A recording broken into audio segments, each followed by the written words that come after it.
Hello students, welcome to Magnet Base. मैं रूपाली वर्मा। आज का जो वीडियो है वो हमारे है class 9th Hindi course B के लिए।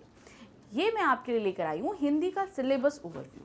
क्या है आपका पूरा सिलेबस ये बताने के लिए आज आई हूँ। ध्यान रखिए कि कुछ पोर्शन हटाया गया है जिसे हमारे आप रैशनलाइज कंटेंट वाले वीडियो में देख सकते हैं क्या क्या हटाया गया है, लेकिन टोटल ऑल ओवर जो हमारे पास बुक्स हैं, जो सिलेबस है व्याकरण का, लेखन का, सभी कुछ मैं इस वीडियो में आपको बताऊंगी। तो हिंदी की हमारे पास 2 बुक है, स्पर्श और संचयन। उसको आपको ध्यान से देखना है, क्या क्या कंटेंट है वो बताऊंगी, और साथ ही व्याकरण के जो पोर्शन आ रहे हैं वो कुछ बताऊंगी टॉपिक्स, और उसके बाद लेखन के जो टॉपिक आपसे पूछे जाएंगे। तो शुरू करते हैं। सबसे पहले जो है वो है हमारी बुक स्पर्श भाग 1। ये बुक हमारी गद्य खंड और काव्य खंड यानी गद्य और पद्य 2 खंडों में विभक्त है। तो सबसे पहले जो हम देख रहे हैं वो है हमारा गद्य खंड। गद्य खंड में चैप्टर नंबर 1 है यशपाल जी का दुख का अधिकार। ठीक है, तो इस पार्ट में हम ये देखेंगे कि हमारे समाज में लोगों की अमीरी और गरीबी के हिसाब से ही उनको दुख का जो है वो बताया जाता है कि इनको ज़्यादा अधिकार है दुख जताने का, उनको नहीं है। ये उन्होंने व्यक्त करने की कोशिश करी है। पाठ संख्या 2 है बचेंद्री पाल का एवरेस्ट मेरी शिखर यात्रा। बचेंद्री पाल जी ने जो उन्होंने जब एवरेस्ट पर विजय पाई थी, जब वो विजय वहाँ पर चढ़ी थी, तो वहाँ तक की पूरी यात्रा, उनके अपने बारे में सभी कुछ जो मुसीबतें आई, सभी कुछ उन्होंने इसमें पाठ में बताया है। फिर है पार्ट 3 शरद जोशी जी का तुम कब जाओगे अतिथि। मतलब अब क्या हुआ, उनके घर अतिथि आ तो गए, अब जाने का नाम नहीं ले रहे। ये उसको बड़ा परेशान है, तरह तरीके से उन्हें इशारे कर रहे हैं कि भाई बहुत दिन हो गया, चले जाइए चले जाइए, लेकिन वो जाने का नाम नहीं ले रहे। तो एक हास्य व्यंग से थोड़ा सा भरपूर जो है ये आपके पास कहानी है। फिर है धीरंजन मालवीय जी का वैज्ञानिक चेतना के वाहक चंद्रशेखर वेंकट रामन। तो वेंकट रामन जी के बारे में हम इस पार्ट के अंदर जानेंगे। बहुत ही महान वैज्ञानिक है वेंकट रामन जी, तो उनके बारे में हम इस पार्ट में देखेंगे। फिर है आपका पाठ संख्या 5 गणेश शंकर विद्यार्थी जी का धर्म की आड़। धर्म के आड़ में क्या क्या चीज़ें होती हैं ये सब इसमें चेक करेंगे। फिर है पाठ संख्या 6 स्वामी आनंद जी का शुक्र तारे के समान। शुक्र तारा आप देखते हो कि कैसे एकदम अलग सा ही चमकता रहता है, तो उसी तरह से चमकने के लिए उन्होंने हमें इस पाठ के अंदर प्रेरणा दी है कि हमें भी ऐसे कार्य करने चाहिए कि शुक्र तारे के समान हम भी चमकते रहे। फिर आते हैं हमारा पाठ संख्या 7 से काव्य खंड शुरू हो जाता है। गद्य खंड हमारे 6 चैप्टर में, अब आते हैं पाठ संख्या 7 से हमारा काव्य खंड शुरू होता है। काव्य खंड में क्या है, पहला है जो रैदास है। रैदास जी के यहाँ पर 2 पद दिए गए हैं, अब कैसे छूटे राम नाम, और दूसरा है ऐसी लाल तुझ बिनु। तो बहुत ही अच्छे पद है, याद रखिए कि जितना आप काव्य के निकट आएंगे आप साहित्य, हिंदी साहित्य को उतना अधिक जान पाएंगे, हिंदी को समझ पाएंगे। इसलिए काव्य से डरने की बिल्कुल भी कोशिश मत करिएगा, बिल्कुल मत डरिएगा। तो रैदास जी के ये दोहे बहुत ही अच्छे, पद बहुत ही अच्छे, इनको पढ़ेंगे। फिर आते हैं रहीम जी के दोहे। दोहे हमें कहीं ना कहीं कुछ ना कुछ सीख देते रहते हैं हमेशा, प्रैक्टिकल लाइफ में लेकर हर चीज़ में। तो ऐसे ही कुछ सीखें आपको इन रहीम जी के दोहों से भी प्राप्त होंगी। प्रश्न आपका पाठ संख्या 9 है नज़ीर अकबराबादी की आदमी नामा। कविता है, आदमी है तो आदमी किस तरीके का होना चाहिए, कैसा होना चाहिए, उसके कर्म कैसे होने चाहिए, सोच कैसी होनी चाहिए, ये इस कविता में ये जो है नज़ीर अकबराबादी ने हमको बताया है। फिर है पाठ संख्या 10 सियाराम शरण गुप्त जी की एक फूल की चाह। एक गरीब, एक जो है निम्न जाति जो होता ना, पहले जात पात बहुत होता था, तो क्या होता था जो निम्न जाति के लोग होते थे उनको मंदिर में नहीं जाने दिया जाता था। तो उसी की एक कहानी यहाँ बताई है कि किस तरीके से एक बच्ची जो है अपने सही होने की कामना के लिए देवी माँ के एक फूल की चाह करती है। उसका जो पिता है वो बहुत कोशिश करता है ला के दे, लेकिन वो उसमें असफल रहता है, बेटी मर जाती है, और साथ ही इसमें छुआछूत के कारण वो फूल नहीं ला पाता है मंदिर से माता के चरणों का। तो मतलब एक बहुत ही दुखद सी एक कविता है, और हमारे समाज की जो है एक बहुत ही बुरी कुरीति के बारे में भी इसमें हमको दर्शाया गया है। तो अब तो नहीं है ऐसी कुरीति, लेकिन कहीं ना कहीं इंटीरियर इलाकों में हमें ये अभी भी देखने को मिलती है। तो हम कोशिश इस कविता के माध्यम से यही करेंगे कि अगर कहीं ऐसी कुरीति है तो वो ना फॉलो करी जाए, आप मत करिए ऐसा, क्योंकि भगवान ने मनुष्य को सबको समान ही बनाया है, तो इस तरीके भेदभाव करना उचित नहीं है।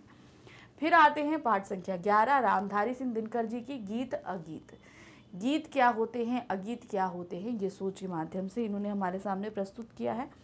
फिर है पाठ संख्या 12, हरवंश राय बच्चन जी की अग्निपथ। आप लोगों ने बहुत ही कविता कई बार टीवी पे सुनी होगी, बहुत ही अच्छी है। इसको हम फिर से अपने सिलेबस में पढ़ेंगे और समझेंगे भी। फिर है पाठ संख्या 13, अरुण कमल जी की नए इलाके में और खुशबू रचते हाथ। ये 2 कविताएं दी हैं। नए इलाके मतलब आजकल बहुत तेज़ी से कंस्ट्रक्शन होता है, तो हम लोग जो है ना, हम लोग के एरिया अगर कुछ दिन अपने एरिया से अलग जाएं तो वो एरिया कुछ बदल ही जाता है, क्योंकि वहाँ नया कंस्ट्रक्शन हो जाता है। इसी को लेकर ये बताया गया है नए इलाके में। और दूसरी है खुशबू रचते हाथ, अर्थात हमारे घरों में जलने वाली अगरबत्तियाँ, धूप बत्तियाँ इतनी सुगंध हमें देती हैं, लेकिन इनको रचने वाले जो हाथ होते हैं वो कैसे होते हैं, कटे फटे, कहीं से कहीं कोमल हाथ, कहीं इस तरीके से, और साथ ही साथ ये कैसे एरिया में बनाई जाती, इन सभी का वर्णन आपको इस कविता में भी देखने को मिलेगा। तो ये तो हो गई हमारी पुस्तक स्पर्श भाग 1। अब हम आते हैं हमारी दूसरी पुस्तक संचयन भाग 1 के लिए।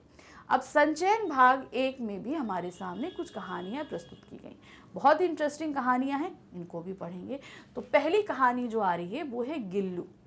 महादेवी वर्मा जी की है ये कहानी।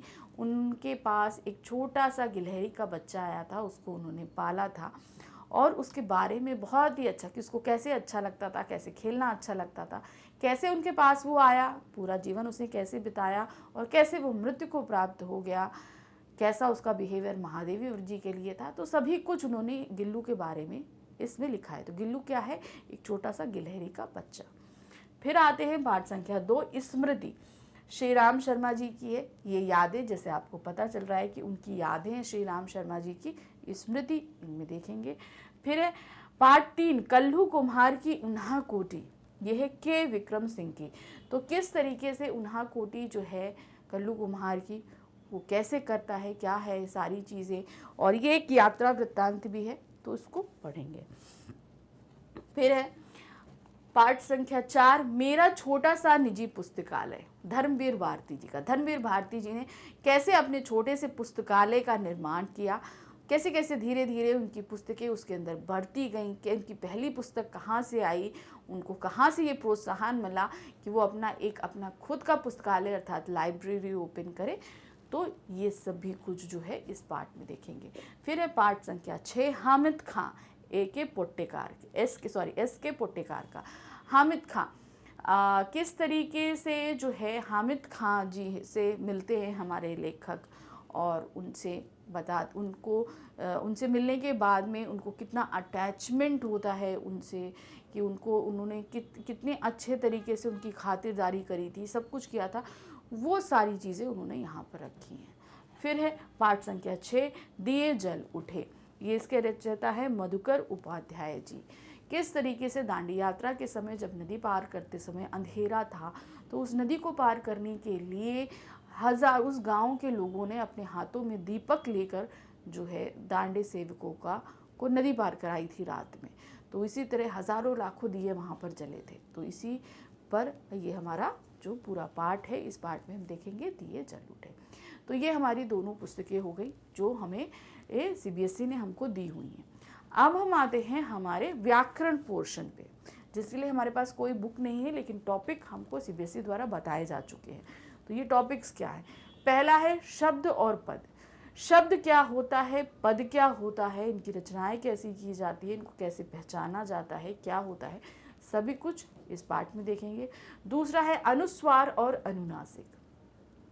बहुत ही माइनर सा फ़र्क है और आप लोग इसमें अक्सर गलतियां करते हो, तो इसको भी हम इस टॉपिक में समझेंगे। फिर तीसरा है उपसर्ग प्रत्यय, प्रीफिक्स सफिक्स क्या होता है, ये सब इसमें आएगा। फिर है आपका चौथा टॉपिक है स्वर संधि। संधि कई तरीके की होती हैं, तो इसमें हम जो पढ़ेंगे वो है स्वर संधि।